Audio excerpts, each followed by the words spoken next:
Sorry. Bakit? Ano bakit? Sino ka?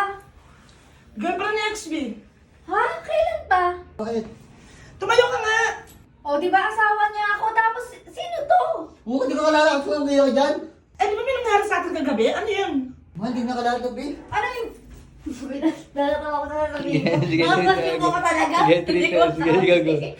3, 2, 1, play. Alam mo, paliwanag ka, XB. Sino yan? Talaga naka-costume ka talaga? Kapal na mukha mo, kaya pala hindi ka sumasagot sa mga tawag ko? Uwi na to sa inyo, please lang. Uwi ka na. Ah, ganun pa uwiin mo ko. Punta doon. Eh, alangan dito ka magsama-sama tayong tatlo. Siyempre, uuwi ka talaga. Asawa ko to. Huwag ka na ulit tatawag sa akin ha. Pag nilalang ka na asawa, huwag ka na tatawag sa akin. Sorry na. Ikaw ang paliwanag ka sa akin. Sino yon?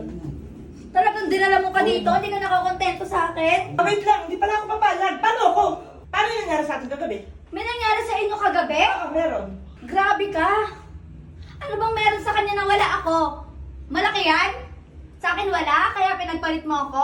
Sorry, hindi ko gusto ko eh. Sorry na. Sorry Ako na. yung gusto mo, pero may katabi kang iba. Sige, sa'yo na. Bahala na kayo dyan. Hindi, sorry na, be. Sorry na. Sorry na. Sa kanya, kaya Sorry magsama na. kayo na naka-costume muna yun. Sorry. Mahal kita, sorry na.